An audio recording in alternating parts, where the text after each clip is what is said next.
Hey, Dave, can you give us an update on Devin Shore? You expect him to play tomorrow? He tweaked something in practice yesterday or this morning, so he was going to see the doctor today, so we'll reevaluate in the morning. He's day to day, I would think. And it looks like based on practice last few games, you're going to start Connor and Leon together. Obviously, as a duo, they're fantastic. How much of that is them playing together, they dominate, and how much is it just, maybe confidence or a challenge to the rest of your lineup to produce? Well, it's probably a little bit of both, like with the additions we've made, we feel we've got some extra depth down there. We want to see how that works out. And,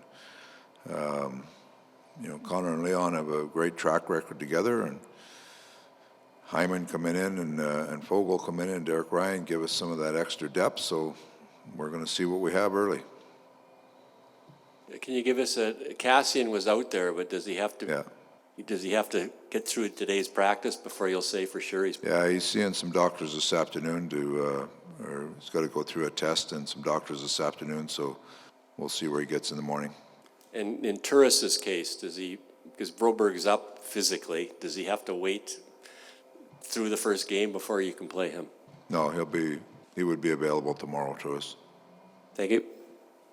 Dave, we were talking to Connor about over here about his one-timer. He's been spending a fair amount of practice working on it.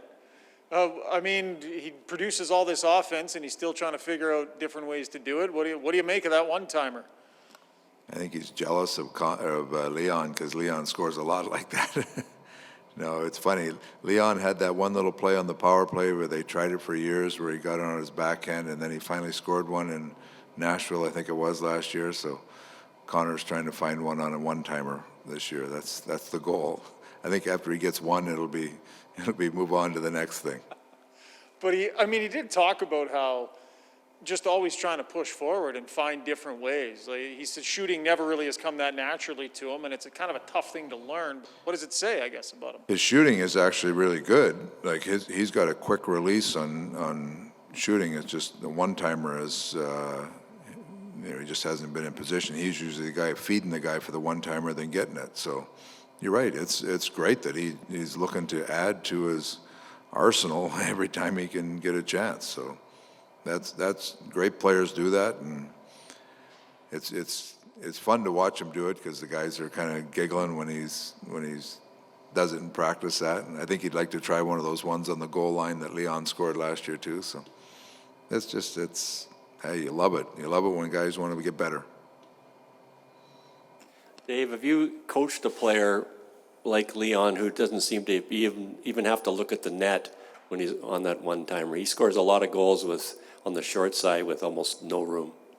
Well, he's got a phenomenal release. I've been fortunate to coach and play with some really good players, but he's one of those guys that's right up there. That he's the thing about Leon is he's an incredible passer, but as good a passer he is, he's a scorer. Like he's got different elements to his game, and his release and the ability to get that off quick and find it on net is that's a strong weapon to have.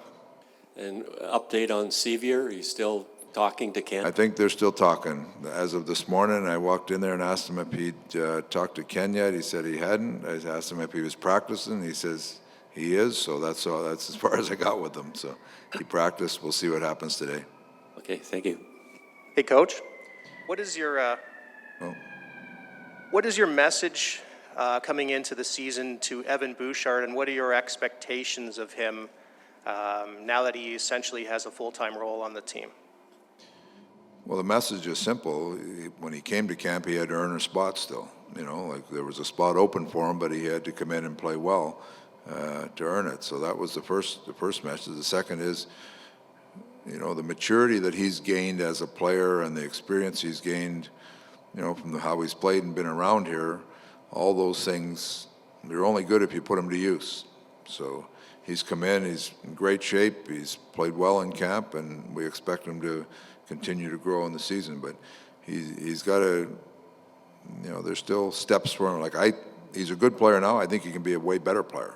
And some of that just comes with experience and going through the trials and tribulations of growing as a player. So he's excited for the opportunity. He's like I say, he's a real good player. There's going to be some things that he still has to learn, but he's ready to be an NHL player, and you see that in training camp. In a perfect world, what does he bring to this team that you guys need?